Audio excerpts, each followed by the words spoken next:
Hello, everybody, and welcome back to Esoteric Atlanta. Of course, my name is Brice, and yes, before we get into this quick little video, this is absolutely an infomercial. Why? I got that criticism the last time I did this, but this is an infomercial because I have two episodes over on the other platform, RUMBLE. I can't say that here on the YT. I cannot link it. It cannot be linked in the description box because YT has now caught on that a lot of us, when we have spicy material or scandalous material, YT now does know that a lot of times we put commercials up on YT telling you that there is another episode elsewhere for you to go and watch. And we would link the episode below in the description box. We can't do that anymore. Okay. So all you need to do is go to RUMBLE, go to that platform, type in Esoteric Atlanta. You will see my channel pop up there as well. It's Project Bluebeam Part 1 and Project Bluebeam Part 2. Both of those are over on RUMBLE for you. I wish, from the person that criticized me for this, I wish I could just drop those episodes here on YT. In a perfect world, I would be able to do that. But we don't live in a perfect world. Far from it.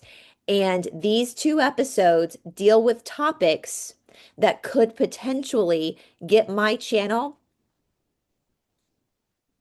ex-nayed from YT. All right. And I know that there is this rise of like entitlement in the world right now. Actually, there was a podcast like a few episodes ago over on RUMBLE where we talked about that. That's intentional. But I just ask that you have a little bit of respect for the content creators, myself and other people included who have to do this. We put a lot of effort into our channels. We put a lot of effort, I mean, almost 6 years worth of research. And so we don't want to be haphazard and willy-nilly and challenge the system too much because we don't want to lose our work, right? Can you understand that? Like, we don't want to lose our work and we have to play the game. I'm sorry, we have to play the game. If we want to get this information out, if we want to get this research out about the Matrix, we do have to play the Matrix game. If I were to just throw caution to the wind and do all these things on my channel that YouTube has already told me go against guidelines, I could lose my channel. All right. And just being over on RUMBLE does me no good, does none of us any good because it's an echo chamber. We have to have some common sense here, right? We have to see the big picture here. And so I put these quick little videos up on YT just to let you know that there is an episode waiting for you on RUMBLE. Now, again, I cannot tag it. Please do not tag it in the comment section. You're just going to have to go to that platform. It's super easy. I know you can do it. Just go to that platform. Just type in Esoteric Atlanta, RUMBLE. You'll see it pop up right there. You can subscribe to me over there as well. So when I do put videos over there, you'll get notified. I also have a Substack. So I know that my French community does not get RUMBLE. So I also have a Substack where these scandalous videos will also be uploaded. Substack does allow you to do that as well. And so for my French viewers, that's a way for them to be able to get these episodes that can't go on YT. Also, if you register to my Substack, because the notification bell on YouTube doesn't seem to work half the time, and that's not, guys, like that happens if you watch other channels on YouTube, all these different genres. That's just a YouTube problem across the board. A lot of people don't get notified. And there's what, billions of channels. Like I absolutely can understand how there can be a glitch there sometimes with technology. I don't think it's anything that's There, even though YT has done some pretty shady stuff, I don't think this is one of them. I think this is just a glitch. But nonetheless, when it comes to notifying you for a video here on YT and on RUMBLE, that is not something I can do. Like, I can't do that as the content creator. That's something the platform does. I've had people complain to me about that before, like somehow I'm not notifying people. I can't do that on YT. No content creator can. YT, that is just strictly their platform. They do that. We don't do that. But what I can do, you guys, what I can do is I can send you an email through Substack. So every time I load a video or every time I'm going live, I put the information in Substack and I send it out to all of my subscribers on Substack so that they know that there's a video for them and they can just click the link from Substack. Or if it's a spicy video like the one we have today, the last two videos, it will be there on Substack for them as well. Like I'll go ahead and show you guys because I'm new to Substack. I just opened Substack. Hold on one second. That's not right. I just opened Substack not that long ago. I didn't really know much about it. Sorry, I'm trying to pull it up for you guys. And it's great. I really, really, really like Substack because again, it gives me a chance to just keep in touch with you guys. So I just opened it over here. It's supposed to be at Esoteric Atlanta, but it has my name on it. See, here's part one of Project Bluebeam right here. People who get emailed it can just directly watch it from Substack, or you can go over to, I don't have Rumble pulled up. We'll say that one time. I don't have RUMBLE pulled up here, so I can't show you that. But that's another option for you. And I'm sorry if you think this is an infomercial. It is an infomercial because again, I'm trying to tell you that there is content for you to watch. It's just not here on YT.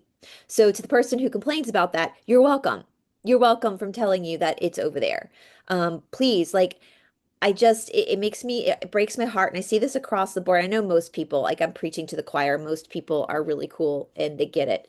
But for any content creator that you follow, whether it's somebody who does deep dives or like drama commentary, this takes a lot of work. I didn't realize how much work YouTube took until I joined YouTube 6 years ago. It is literally a full-time job. Even if you're like, I don't make any money doing this. It's still like a full-time job. And so when people expect us and kind of chastise us for not being laissez-faire with our channels and making their life easier, that's just very selfish. That's just extremely narcissistic and selfish. You have to have some compassion for your content creator.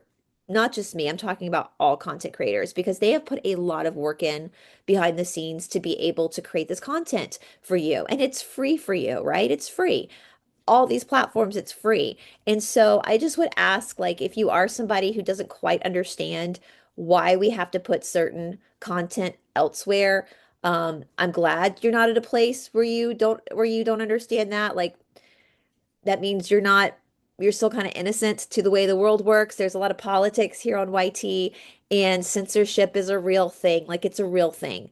And it happens. And so I know most people who've been on YT get that because it's happened for a long time. They totally understand that we have to be very careful about what we say. We are watched, we are scrutinized like crazy. Unless you're registered as media, you can register yourself as media. And if you're registered as media, you can pretty much say whatever you want. However, you have to pay insane liability insurance to be able to be registered as media. And again, I don't make any money. I'm in poverty. Like 6 years of doing this, I've worked myself into poverty because the establishment, the system doesn't want this information getting out. So I've been punished. So I can't register myself as media because I can't pay the liability insurance. And so we're just playing the game how we play the game. So please, please, please, regardless of who you're watching, just have compassion for that content creator. They work really hard to be able to do this. And sometimes they have to like work around the boundaries of YouTube in order to get their work out to you.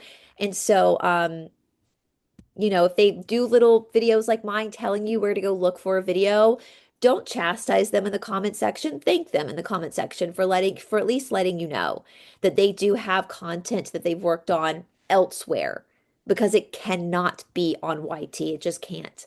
So I know most of you guys understand that. But just for those few snarky comments you get, and it's like, what the fuck? It's like what is it like to have the world revolve around you? What is it like to live in a world where you think everybody should take a knee to you and should just sabotage their own work to keep you happy, or sabotage their own work to because you're lazy, to give into your laziness? And I've had people get mad at me before for having to use fake words in place of the words, and I'm like, I have to, because those words are banned and I have to play the game. And I'm not going to just say the words to then a day later have my whole channel taken down. Like, that's not fair of you to ask any type of content creator to do that. That's not fair to ask them to do that, because this is their hard work, especially when there's other places that they can put where is no censorship, there is no guidelines like that. So nonetheless, I know I'm preaching to the choir, but for new people, I just wanted to clarify that. Like, when you see short videos on my channel, typically that means it's an infomercial information to tell you that I have another video elsewhere. Yeah, it's just me being like, hey, guess what? It's on another platform because I can't put it here. All right, with that being said, I've gotten so many new subscribers. I'm so excited. Welcome, welcome, welcome. I'm so happy that you're here. A little bit in the vein of that, a little bit kind of about what's happened here over the past 6 years. Again, I'm doing a lot of lives this month because of my shadow banning. And if you came because you also follow Kresha, you probably already kind of understand this. I've again been severely punished over these last 6 years because I deep dive into the underbelly of the world. And typically, you would think that I would be safe because typically I do it through historical context. Like, I look at history. I take a different look at history because of things that we're learning about the world. The underbelly, the things that Kresha talks about on her channel of the world. So you would think I would be safer because it is mostly in a historical context, but I'm not. I get punished a lot. I've had multiple videos taken down off my channel by the platform. I don't take videos down. I've made that very clear since the beginning. Even though my mind has changed on topics over the years, I still don't take videos down because I feel like it's important for us to evolve as humans and to not be ashamed when we've changed our mind. That just shows our evolution. And so I leave everything up. It's the channel, it's the platform that takes down certain videos. And so I've had to learn really it's been through tough love. Like, I've had to learn how to manage Esoteric Atlanta as a brand, keep the integrity while also trying to stay out of the hell of shadow banning. Because when you're shadow banned, like, I have 55,000 subscribers. I'm so grateful for you guys. Before I was shadow banned, I would get like 40,000 to 60,000 views a video. I'm lucky at this point if I get 500 views a video. That means I'm shadow banned. So that's what that means, is that my channel is now hidden. And so, with that being said, I have to be that means I have to be even more careful about what I say and what I do. And I know somebody asked about with the lives to show clips from other channels. I'm just going to clarify that. I absolutely know that would make the content better if I showed clips from other channels. I absolutely understand that. However, what tends to happen on YouTube is people will give you a copyright strike, even if it's not a copyright violation. Like, if you're like, I've never violated copyright. When I used other material in the past, it's always been for fair use, for educational, giving commentary, entertainment. As long as you give commentary, that's considered fair use under Section 107 of the United States Constitution. However, people will give you a strike. And what YouTube does is they will give the strike, but then if it's not a violation, you have to like counter that, rebuke that, and tell YouTube why and show them like that you are using it for fair use. Most of the time, actually, I think all of the times I've ever experienced it, YouTube after 10 days relents and gives you your content back because you are within your rights. They can't give you that strike. However, even though YouTube will relent and say, oh, you know what? Yes, this was a false strike. You're totally within your rights to be doing what you're doing. Even though that happens, it still pushes your channel into shadow banning. That's why people try to avoid it. Like, even if it happens, most of the time you're going to get the content back because most people are very well aware on YouTube of the law and fair use and how to use things. But there's still repercussions even after you get your content back. And part of that is you are shadow banned for a little while. And so I'm trying desperately not to ever be there again. This happened with the Sophia Code. If you guys remember, I went through the Sophia Code and I did it through fair use. I know I helped their sales. I think I probably made like a few $1,000s for them and I made nothing for myself, and then they struck me. They tried to get my channel taken down, which now I can't even look at the Sophia Code without without my stomach turning because I'm just disgusted with them. And yeah. And so now I'm just very careful, especially if it's content from a channel that I'm not super familiar with. Like if I know the person who owns the channel, if I'm friends with them, I can usually text them and say, "Hey, do you care if I clip some of your work?" And they'll say, "Yeah, sure." And I know it's going to be fine. But with people I don't know, have no communication with, I just want to be careful because of everything that I've been through these last 6 years. I don't want to lose my full library. I have over 1,000 videos here from the past 6 years. It's all mostly my deep dives, my hard work. I don't have a team. I don't have a team that researches for me. I do all of my filming, all of my researching, all of my editing. I make no money doing this. The only money I make off of this is from my awesome patrons and producers who I love. I love, they've really kind of kept it going for me, but it's, I don't even make $300 a month. It's I'm doing this because I feel like it's a duty to the world. I'm good at research. Turns out I'm really good at research. My boyfriend always makes fun of me and says that's your private school education. So my private school education also gave me massive anxiety, but apparently it taught me how to research, and I'm good at research with subjects that I'm interested in. And I will sit and go through lawsuits and go through theses and go through all the things to go through to try to get to the truth. I like doing that. I'm good at it. And so that's my service to the world. That is my service to the world.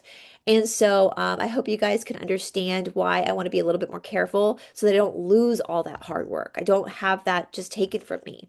And so every time though I do a live and I reference another person's video, it will always be in the description box, either during the live or after the live. I'll go and add it in. It's there, right there for you to be able to link over to the video that I referenced and watch it. Like the last live I did with Crush Up, I literally want you to watch her whole episode. Like it was 5 hours of really good information. There wasn't anything specifically. It was like the whole thing was really good. So anyway, I hope that makes sense. Let me know. We're going to be doing another live on Sunday with Todd. I think we might just keep doing Sunday lives at like 2 o'clock. And I think this Sunday we're going to be talking about controlled opposition and like the definition of controlled opposition, not just in reference to hidden true crime, but to other content creators as well that I feel like are controlled opposition. And I think I'm going to have Todd like tell you guys his story because he's been awake since 2001, since the event, speaking of the censorship, since the event that happened in September of 2001. That's when Todd woke up, and he's really helped me stay grounded in this journey. And every time I would get excited about some new discovery, he would be like, let's just see how this plays itself out, because he's been duped before when it comes to controlled opposition. So he's very well aware of how the establishment, how the system plays these games.